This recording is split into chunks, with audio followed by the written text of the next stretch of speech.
السلام علیکم ناظرین، امید کرتا ہوں سب اللہ کے فضل و کرم سے خیریت سے ہوں گے۔ آج کی ویڈیو علامہ اقبال پر لگنے والے ان الزامات کا مختصر جائزہ لینا ہے۔ مجھے امید ہے کہ مجھ سے پہلے اس کے بارے میں بڑے مفصل طریقے سے جواب دیا جا چکا ہے، لیکن پھر بھی چلتے چلتے ان کو بھی دیکھتے چلتے ہیں۔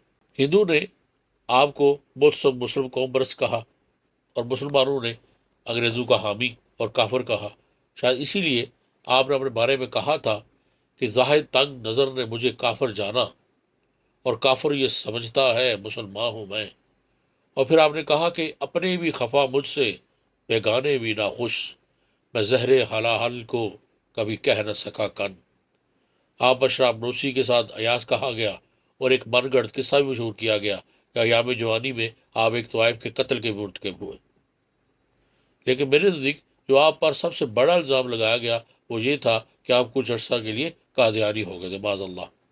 الزام ایسا ہے کہ جو ایک عاشق رسول کے لیے ناقابل برداشت تھا، اور ہے اور رہے گا۔ اس دور میں بھی اقبال شناسوں نے اس کی پرزور مذمت کی، اور آج بھی کرتے ہیں، مگر افسوس یہ ہے کہ آج بھی کچھ لوگ اس کو بحث کا حصہ بناتے ہیں اور اس الزام کو ثابت کرنے کی سر توڑ کوشش کرتے رہتے ہیں۔ مجھے یاد ہے جب شعور ابھی بچپن کے دور میں تھا اور علامہ صاحب کے بارے میں زیادہ کچھ پڑھا ہوا تب نہیں تھا، تب بھی اس پر یقین نہیں تھا۔ اب سب کچھ جان لینے کے بعد تو شک کا جواز ہی نہیں رہتا۔ مجھے زیادہ کچھ نہیں کہنا، لیکن نہ جانے کیوں الفت دل تقاضا کر رہی ہے کہ مختصر ہی صحیح کچھ نہ کچھ کہتا چل۔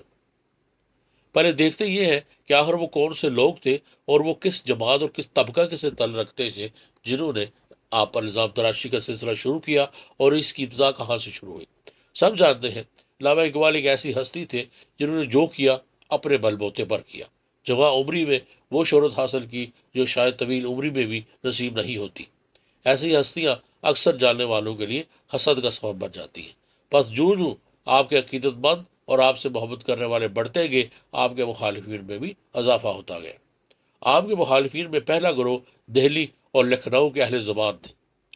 ان میں سے اکثر نے لسانی تعصب کی بنا پر مخالفت کی، اور کچھ ایسے بھی تھے جن کے نزدیک میں نوشی اور طوائفوں سے عشق کے بغیر شاعری ممکن نہیں۔ ان کو علامہ صاحب کی شاعری ہضم نہیں ہوئی تو اپنے جیسا شاعر ظاہر کرنے کے لیے الزامات پر اتر آئے۔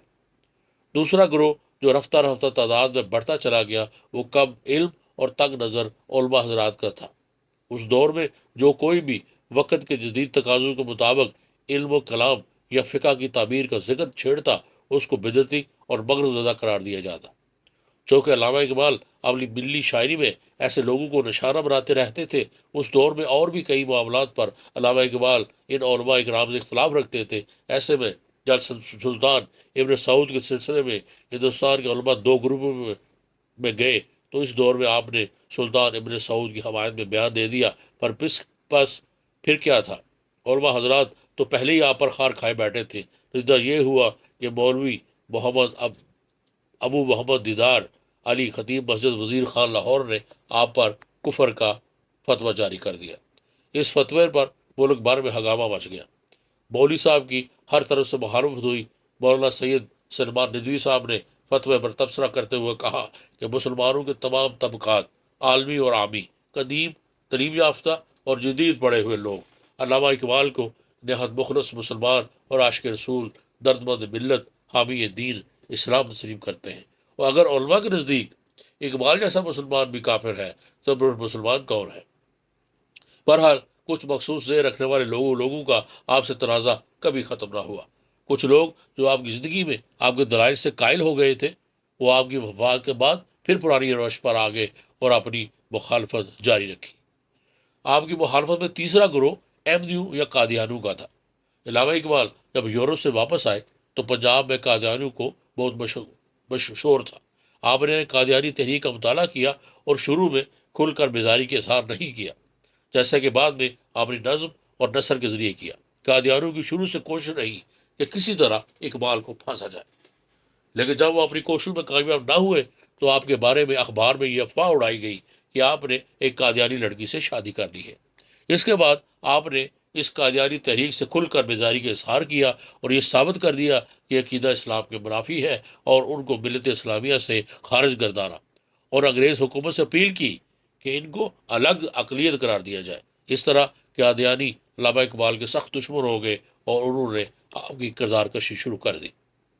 آپ کے چوتھے مخالفین آپ کے ہم اثر پیر اور درویش تھے، جس کے بقول اقبال کو اولیاء اور بزرگان دین کے خلاف تھے، مگر ایسا ہرگز نہیں تھا، بلکہ علامہ صاحب تو صوفیہ اکرام کی بڑی عزت کرتے تھے اور ان کی روحانی تعلیمات نیز ہندوستان میں اشاعت و تبلیغ اسلام کے سلسلہ میں ان کی عظمت کے معترف تھے۔ اکثر روحانی فیض کی خاطر درگاہوں پر بھی جاتے تھے۔ حضرت نظام الدین محبوب الہی اور شیخ احمد سرہندی، حضرت مجدد الفسانی اور حضرت علی حجویری گنج بخش آپ کے محبوب صوفیہ میں سے تھے، لیکن وہ اکثر اپنے ہم اثر پیروں اور درویشوں کو ان کی عادات و خصائل اور طور طریقوں کی وجہ سے تنقید کا نشانہ بناتے تھے، اور یہی وجہ تھی کہ ان کی مخالفت کی جاتی تھی۔ خضر راہ اور پیام بشر کی اشاعت کے بعد ایک اور گروپ کی طرف سے آپ کو اشتراکی بھی کہا گیا، جس کی آپ نے بھرپور وضاحت کر کے ان کا منہ بند کر دیا، لیکن بعد میں انہوں نے ایک اور الزام لگا دیا کہ علامہ اقبال ہندوستان کے ٹکڑے ٹکڑے کرنا چاہتے ہیں اور آپ کے متعلق جھوٹی اور من گڑت انگریز سرکار کو دیتے رہتے تھے۔ آپ کی وفات سے بہت عرصہ بعد فسادت پنجاب کے سلسلہ میں انکوائری کمیشن کے سامنے بیان دیتے ہوئے کہا گیا کہ علامہ اقبال نے مرزا غلام احمد کی بیعت کی تھی اور 1930 سے 1931 تک اس کے پابند رہے، اور بعد میں کبھی کشمیر کمیٹی کے مرزا بشیر الدین سے اختلاف کے سبب احمدیت کے خلاف بیان دینے لگے۔ اس نے یہ بھی کہا کہ بیعت 1893 یا 1894 میں ہوئی تھی، پھر کہا 1897 میں ہوئی تھی، پھر اس نے کہا علامہ اقبال 1930 تک مرزا غلام احمد کو مجدد مانتے رہے۔ اس طرح بعض احمدی حلقوں سے یہ مشہور کرانے کی کوشش کی گئی، جو آج تک جاری ہے، کہ آپ کا احمدیت سے گہرا تعلق رہا ہے۔ ان کے کئی افراد نے احمدیت قبول کی۔ ان کے والد احمدی تھے اور ان کے بھائی شیخ عطا محمد بھی احمدی ہو گئے تھے۔ ان کے بھتیجے شیخ اعجاز احمد بھی احمدی ہو گئے تھے۔ بس اگر اقبال نے احمدیت سے بیزاری کا اظہار کیا تو اس کی وجہ ذاتی اور سیاسی تھی، نعوذ باللہ من ذالک۔ پہلی بات یہ ہے کہ علامہ اقبال کی زندگی میں قادیانیوں نے یہ باتیں نہیں کی تھی، لہٰذا صاف ظاہر ہے کہ یہ بعد کی شیطانی ذہنوں کی پیداوار ہے۔ بہرحال تحقیق سے یہ بھی ثابت ہوتا ہے کہ اس میں کوئی حقیقت نہیں کہ علامہ اقبال نے اپنی زندگی کے کسی مرحلے پر مرزا غلام احمد کی بیعت کی ہو یا احمدیت کے ساتھ ان کا گہرا تعلق رہا ہو۔ اس طرح یہ کہنا بھی درست نہیں کہ آپ کے والد احمدی ہو گئے تھے۔ یہ پتہ چلتا ہے کہ ان کے بھائی نے کچھ عرصہ احمدیت قبول کی، لیکن بعد میں توبہ کر کے اس جماعت سے تعلق توڑ لیا تھا۔ وہ علامہ اقبال کی وفات کے بعد فوت ہوئے اور ان کا جنازہ ایک سنی امام مولوی سکندر خان نے پڑھایا، اور شیخ عطا محمد کی اولاد میں سے صرف ان کے بیٹے شیخ اعجاز احمدی قادی عقیدہ رکھتے تھے، لیکن یہ صرف ان کا اپنا ہی عقیدہ تھا۔ ان کی اولاد میں 2 بیٹے اور 3 بیٹیاں تھیں، جن میں سے کوئی بھی ان کے عقیدے پر نہ تھا۔ وہ سب ختم نبوت پر ہی موقف رکھتے تھے، جو باقی مسلمان رکھتے ہیں۔ علامہ اقبال کی شاعری اور نظم کا مطالعہ کیا جائے تو پتہ چلتا ہے کہ وہ ابتدائی سے ختم نبوت کے مسئلے پر ان کا نقطہ نظر کیا تھا۔ علامہ صاحب کی نظم جو 1906 میں انجمن جماعت اسلامیہ کے سالانہ اجلاس میں پڑھی گئی تھی، اس میں علامہ اقبال نبی پاک صلی اللہ علیہ وسلم کی شان بیان کرتے ہیں اور ایک شعر میں فرماتے ہیں: اے کہ بعد از تو نبوت شد باہر مفہوم شرک، بزمرا روشن از نور شمع عرفاں کرد۔ اس شعر سے اندازہ کر لیجئے کہ علامہ صاحب ختم نبوت کے بارے میں شروع سے کیا عقیدہ رکھتے تھے۔ اپنی نظم میں یہ شعر شامل کرنے سے یہ اندازہ لگانا مشکل نہیں کہ اس دور میں قادیانیوں نے ختم نبوت کے معاملے میں کیسا الجھاؤ پیدا کر رکھا تھا، جس سے مسلمانوں کے دل و دماغ بے قرار و مضطرب تھے۔ اگر 1906 میں علامہ اقبال ختم نبوت پر یہ عقیدہ رکھتے ہیں کہ آپ صلی اللہ علیہ وسلم کے بعد کسی کو مفہوم میں بھی، یعنی اے کہ بعد از نبوت شد بہر مفہوم شرک، کہ آپ کو کسی مفہوم میں بھی نبی ماننا شرک ہے، تو پھر یہ کیسے ہو سکتا ہے کہ وہ بعد میں معاذ اللہ احمدیت کے حق میں ہو گئے ہو۔ محمد عبداللہ قریشی صاحب کہتے ہیں علامہ اقبال کو احمدی طریق میں لینے کے لیے بڑے بڑے ڈورے ڈالے گئے۔ آپ کی گرفتار سے واپسی پر قادیانیوں کے ایک اخبار نے خبر شائع کی کہ شیخ یعقوب علی کی نواسی کا نکاح بعد از نماز مغرب 500 روپے حق مہر پر ڈاکٹر محمد اقبال سے ہوا۔ اس خبر سے علامہ اقبال کے دوستوں میں تشویش پیدا ہو گئی۔ علامہ اقبال نے ان سے رشتہ جوڑ لیا ہے جن کے عقائد کے وہ سخت خلاف تھے۔ علامہ صاحب کو فوراً اس خبر کی تردید چھپانی پڑی۔ بہرحال قادیانی آپ کی حیات میں اس طرح کی چھیڑخانیاں کرتے رہے اور آپ وقتاً فوقتاً اپنی تحریروں اور نظموں کے ذریعے ان کے جوابات دیتے رہے۔ اس سے ظاہر ہوتا ہے کہ آپ نے صرف اپنی عمر کے آخری چند سالوں میں ہی احمدیت کو نشانہ نہیں بنایا، بلکہ وہ شروع ہی سے ان کے خلاف تھے۔ بس فرق صرف یہ ہے، پہلے کبھی آپ نے مناظرانہ رویہ اختیار نہیں کیا تھا۔ علامہ السلام نے کبھی بھی عالم دین ہونے کا دعویٰ نہیں کیا، اور نہ ہی مسلمانوں میں موجودہ فرقوں کے اختلافات پر رائے کا اظہار کرنا پسند کیا، کیونکہ ان کا نصب العین تمام امت مسلمہ کا متحد کرنا تھا۔ اس لیے یہ ملائیت آپ کے نزدیک منفی قوتوں میں سے ایک تھی۔ آپ اپنے مضمون میں اپنے دور کے مسلم معاشرے کا نقشہ کھینچتے ہوئے تحریر کرتے ہیں، مولوی صاحبان کی حالت یہ ہے کہ اگر کسی شہر میں وہ جمع ہو جائے حیات مسیح یا آیات ناسخ و منسوخ پر بحث کرنے کے لیے، اور اگر بحث چھڑ جائے اور بالعموم بحث چھڑ ہی جاتی ہے، تو ایسی جوتیوں میں دال بڑھتی ہے کہ خدا کی پناہ۔ پرانا علم و فضل جو علماء اسلام کا خاصہ تھا، وہ نام کا نہیں۔ ہاں، مسلمان کافروں کی ایک فہرست ہے کہ اپنے دستے خاص سے اس روز بروز اضافہ کرتے رہتے ہیں۔ میں اس سلسلے کو منحصر کرتے ہوئے آگے بڑھتا ہوں۔ جس کو زیادہ خریدنے کا شوق ہو، وہ علامہ صاحب کے فرزند ڈاکٹر جاوید صاحب کی کتاب زندہ رود پڑھ لے، جس میں اس کے متعلق بڑی تفصیل سے درج ہے۔ ایک نقطہ جس کو سمجھے بغیر علامہ اقبال کا نقطہ سمجھ نہیں آ سکتا، وہ یہ ہے کہ آپ نے کبھی بھی دین کو سیاست سے جدا تصور نہیں کیا۔ آپ کی زندگی کے مطالعہ کرنے سے پتہ چلتا ہے کہ آپ کبھی بھی سیکولر سیاست کے قائل نہیں تھے۔ ملت اسلامیہ کے اتحاد، یگانت، یکجہتی اور سالمی کی خاطر وہ اپنا سب کچھ قربان کرنے کو تیار تھے۔ یہ جذبہ شروع سے لے کر آخر تک آپ پر حاوی رہا۔ آپ نے جس طرح کھل کر قادیانیوں کے خلاف اظہار خیال کیا، اس طرح آپ نے چند نشرس علماء حضرات پر بھی تنقید کرتے ہوئے فرمایا تھا، یہ علماء حضرات جس طرح کا نظریہ قومیت کے بارے میں رکھتے ہیں، ایک لحاظ سے اس طرح ہے کہ رسول اللہ صلی اللہ علیہ وسلم کے خاتم نبی ہونے سے انکار کرنے میں قادیانیوں کے لوگ رکھتے ہیں۔ دوسرے الفاظ میں، کوئی قومیت کے علم بردار یہ چاہتے ہیں کہ موجودہ زمانے کے پیش نظر مسلمانوں کے ہر زمان و مکان کے لیے قانون الہی کے ساتھ نئی پوزیشن اختیار کرنی چاہیے، جس طرح قادیانی نئی نبوت کے اختراع سے قادیانیوں کے فکر و نظر کی ایک نئی راہ اختیار کرنے کو کہتے ہیں، جس سے بالآخر آپ صلی اللہ علیہ وسلم کے خاتم المرسلین ہونے سے انکار کی مزل آ جاتی ہے۔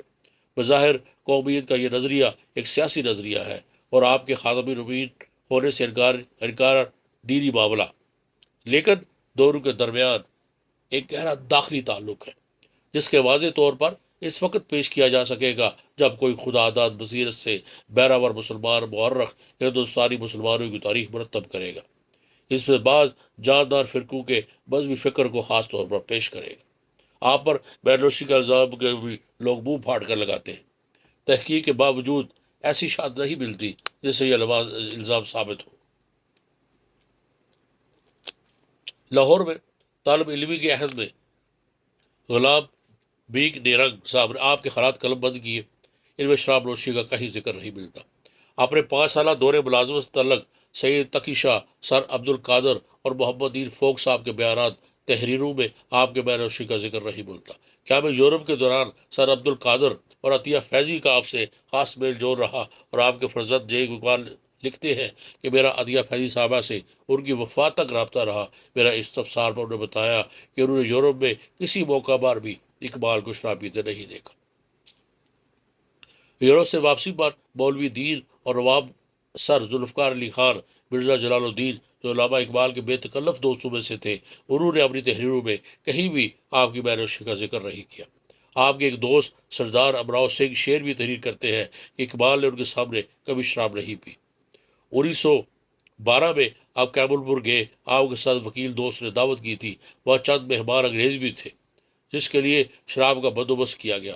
علامہ صاحب کے ساتھ ان کے 13 سال بھتیجے شیخ حجاز احمد موجود تھے۔ ان کے بیان کے مطابق جب علامہ صاحب کو ان کے دوست نے شراب پیش کی اور پینے پر اصرار کیا، تو آپ نے فرمایا، جس شے کو میں نے یورپ میں رہ کر ہاتھ نہ لگایا ہو، اس کو اب کیا پیوں گا۔ آپ کے نار کلیہ والے مکان میں آپ کی 2 بھتیجیاں بھی ساتھ رہتی تھیں، جو یہی جوان ہوئی، اور ان میں سے ایک کا حلفیہ بیان ہے کہ ان کے سامنے علامہ صاحب نے کبھی شراب چکھی تک نہیں، اور ایک ہی گھر میں رہتے ہوئے ان کے سننے یا مشاہدے میں کوئی واقعہ، کوئی بات ایسی نہیں ہوئی جسے کہا جائے کہ آپ نے کبھی شراب پی ہو۔ آپ کے جوان سالہ عقیدت مندوں میں سے ایک خواجہ عبد الوحید تھے، جو آخری عمر تک آپ کے عقیدت مند رہے۔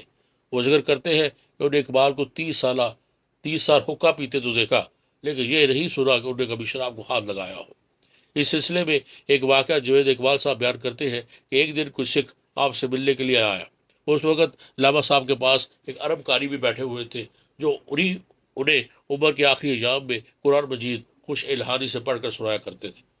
علی بخش نے سکھ کو خطبہ سمجھتے ہوئے علامہ صاحب تک پہنچا دیا۔ کچھ دیر وہ ان کے ساتھ باتیں کرتا رہا، پھر باہر آیا اور علی بخش سے کہا باہر تانگے میں رکھی بوتل اور گلاس لا دے۔ علی بخش نے حکم کی تعمیل کی اور سکھ برآمدے میں میز لگا کر بیٹھ گیا اور بے دھڑک شراب پینے میں مصروف ہو گیا۔ 20-25 منٹ کے بعد علامہ صاحب نے علی بخش سے پوچھا سردار صاحب چلے گئے؟ تو علی بخش نے کہا نہیں، وہ تو برآمدے میں بیٹھے شراب نوشی کر رہے ہیں۔ اس پر علامہ صاحب کا چہرہ غصے سے سرخ ہو گیا۔ بیماری کی حالت میں بنیان اور دھوتی پہنے وہ بستر سے یکدم اٹھے اور باہر نکل پڑے۔ عرب کاری بھی ان کے پیچھے بھاگا۔ علامہ صاحب نے آتے سردار کو گربان سے پکڑی کوشش کی تو شراب کی بوتل گر کر ٹوٹ گئی۔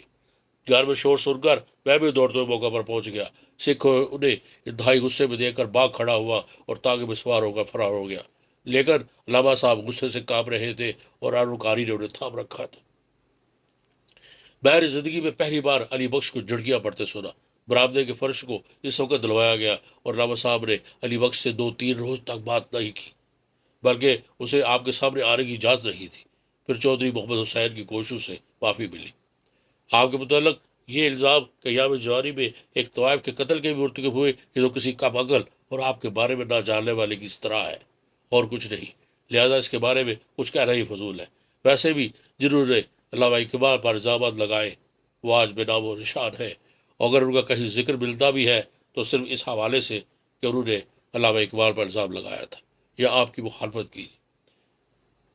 مجھے یقین ہے کہ اس سے پہلے بھی ان الزامات کے بڑے مؤثر اور مفصل انداز میں جواب دیے جا چکے ہیں، لیکن میں نے مصر اس لیے بیان کیا ہے کہ شاید آنکھوں میں بڑے پردے اور بدگمانیوں کے گرد میں اٹے دل صاف ہو سکے۔ اجازت دیجیے، انشاءاللہ پھر اگلی ویڈیو میں ملاقات ہوگی اور بہت خیال رکھیے۔ اللہ حافظ۔